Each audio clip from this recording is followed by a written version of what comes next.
जरा सोच करके देखिएगा कि कोई इंसान किसी दूसरे इंसान की हत्या करे, 35 टुकड़ों में तब्दील कर दे, लाश के टुकड़े फ्रिज के अंदर रखे, खोपड़ी को अलग फ्रिज के अंदर रखे एक अलग शेल्फ में, और हर रोज फ्रिज खोल करके देखे और उसका मेकअप करे।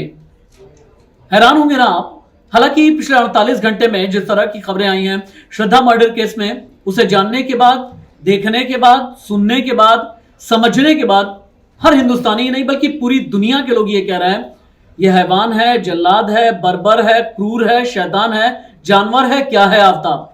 लेकिन आफ्ताब से इन्वेस्टिगेशन में जितनी भी चीजें निकल करके सामने आ रही हैं, इंडिया न्यूज डिजिटल आप तक लगातार पहुंचा रहा है। नमस्ते, मैं राशिद। आज मैं एक ऐसी जानकारी आपको देने जा रहा हूं कि आप भी ये कहेंगे कि क्या वाकई में कोई ऐसा कर सकता है। आफ्ताब ने श्रद्धा के 35 टुकड़े किए, अलग अलग जगह फेंके, लेकिन उसे यह लगा कि अगर खोपड़ी ठिकाने लगाने के लिए जाएगा तो ऐसे में पकड़ा जा सकता है। अगर खोपड़ी किसी ने देख ली, चेहरे के जरिए श्रद्धा की पहचान हो जाएगी।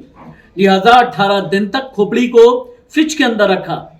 फ्रिज के अंदर रख करके हर रोज सुबह, दोपहर, शाम तीनों ही वक्त आफ्ताब फ्रिज में उस श्रद्धा का चेहरा देखता था, और सिर्फ देखता ही नहीं था बल्कि मेकअप करता था। मेकअप ठीक उसी तरह से जैसे किसी लड़की का मेकअप किया जाता है, यानी मेकअप की परत होती थी, लिपस्टिक लगाता था, बिंदिया लगाता था, प्रॉपर मेकअप करके उस चेहरे को तैयार करता था आफ्ताब, और हर रोज यूं ही देखता था। और जैसे ही फ्रिज खोलने के बाद आफ्ताब को यह लगता था कि मेकअप मेल्ट होकर के नीचे आ रहा है या मेकअप पर कुछ पानी आ गया है, फिर से उसका टचअप करता था। यह है आफ्ताब की कहानी। न जाने इस तरह के कितने और भी चैप्टर डिस्क्लोज हो रहे हैं आफ्ताब की जो भी क्राइम फाइल है।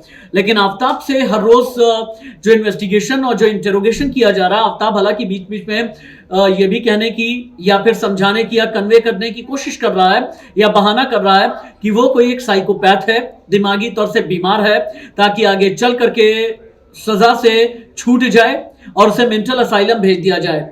लेकिन आफ्ताब शातिर है। शातिर नहीं होता तो महाराष्ट्र से दिल्ली लेकर के श्रद्धा को नहीं आता। अगर शातिर नहीं होता तो फिर श्रद्धा का कत्ल करके 35 टुकड़े नहीं करता। अगर शातिर नहीं होता तो हर दिन 2-2, 4-4 टुकड़े फेंकता नहीं। अगर शातिर नहीं होता तो श्रद्धा के इंस्टाग्राम अकाउंट से श्रद्धा की मौत के बाद भी श्रद्धा के दोस्तों के साथ में चैट नहीं कर रहा होता।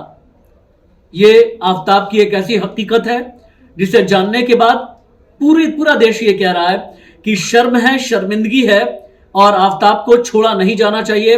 आफ्ताब को भी उतनी क्रूर, कठोर सजा मिलनी चाहिए जो हाल उसने श्रद्धा का किया है।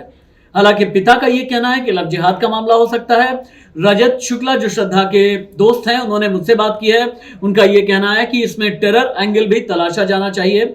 लेकिन अभी तक शरीर के टुकड़े पूरे नहीं मिले हैं। 12 टुकड़े मिले हैं। कुछ टुकड़े महरौली, जो दिल्ली में है, महरौली का जंगल, कुतुब मीनार के आसपास का ये जंगल है, कई स्क्वायर किलोमीटर के दायरे में फैला हुआ है। वहां पर 12 टुकड़े मिले हैं, लेकिन बाकी 23 टुकड़े कहां हैं इसके बारे में पता नहीं चल पा रहा। नाले में, मैनहोल में, धान मिल में, हर जगह ये टुकड़े खोजे जा रहे हैं, और जगह जगह दिल्ली पुलिस आफ्ताब को लेकर के जा रही है। लेकिन सोचें आप कि कोई इंसान वाकई में इतना जल्लाद, इतना क्रूर, इतना ब्रूटल और जानवर हो सकता है क्या? और यही एक वजह है कि अब आफ्ताब का दिमाग पढ़ने की कोशिश की जा रही है, और आफ्ताब का दिमाग डिकोड करने की कोशिश हो रही है। और यह डिकोड होगा नार्को एनालिसिस टेस्ट में, जिसमें दूध का दूध और पानी का पानी होगा। आफ्ताब कितना सच बोल रहा है और कितना नहीं बोल रहा है, इसके बारे में भी पता चलेगा। श्रद्धा मर्डर केस में इन्वेस्टिगेशन और आफ्ताब की क्राइम फाइल से जुड़ी हुई हर एक जानकारी इंडिया न्यूज डिजिटल पर मैं आप तक पहुंचाऊंगा।